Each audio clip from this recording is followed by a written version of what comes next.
I know that everyone in here, those of you who have been affected by this devastating tragedy, the 1,000-year flood they're calling it from Ellicott City. Thank you for being here. Thank you for your patience with us. We're working the hardest we possibly can to provide you with relief, to make sure that everything is safe for everyone. I couldn't be prouder to be a member of the Howard County community than to know that the people of Ellicott City not only cared about themselves and their residents, they cared about strangers.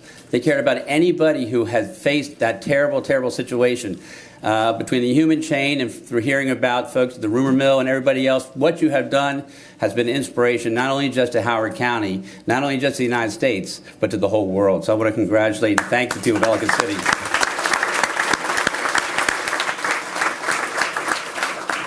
Now, just to give you some ideas of some things that have happened, also, I want to make sure there's no way we can make this like a town hall. We have brought state agencies, federal agencies, county agencies here, and they have tables set up to make sure that everybody has an opportunity to go ask specific questions that helps them specifically. But I want to let you know, I know there's a lot of people here, and we're not probably going to get through everybody's question tonight.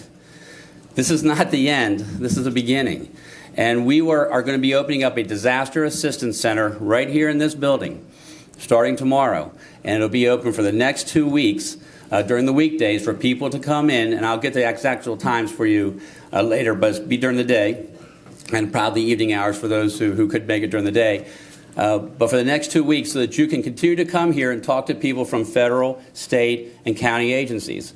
You know, we never have a one-time only. There's no way. There's always going to be conflicts for people. So we want to make sure that we are as flexible as possible, because the people that are important are the people sitting in these chairs and standing around us. Excuse me.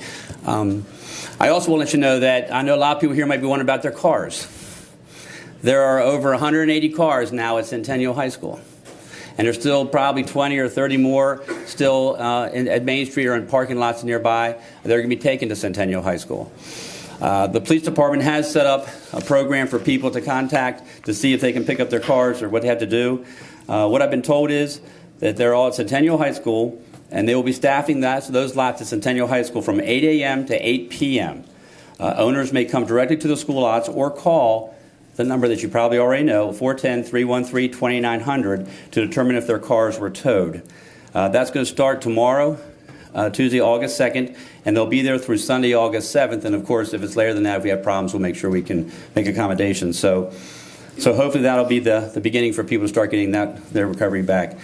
I also want to let folks know who didn't that today from 1:30 to 3:30 we had the first opportunity to allow some of the business owners to go down to Ellicott City. And I appreciate your patience. I know a lot of people want to go down earlier, but we had to make sure that things are stable. We had to make sure that, I mean, for those who haven't been down there are parts there where Main Street, you just don't know what's underneath of it. And we had to make sure that it was stable. And we were able today, and a good number of the businesses, I think about 78, were able to go down and at least see their properties. And I know they couldn't go into stores today. And I apologize for that, because we just got to make sure that they're safe. But I felt it was important that people would get a chance to be there, just to see it, to make sure they understand what's happening. It's just not fair to look at pictures when you have so much at stake. And so what I decided to do is, not everybody could probably make it from 1:30 to 3:30 today. So tomorrow we'll be doing it again from 1:30 to 3:30. So if you can go to the St. Peter's Episcopal Church, and I do want to put a shout out to them. On very short notice, we called them up, and they said, sure, whatever we can do to help. So they offered again tomorrow afternoon from 1:30 to 3:30. If you can go there, folks from our offices will be there to help you, and we'll have someone escort you down to Main Street. And then if for some reason you can't make it that day, contact us and we'll figure out something, because, again, all of us up here work for you, and we're here to do the best we can to make sure your needs are met.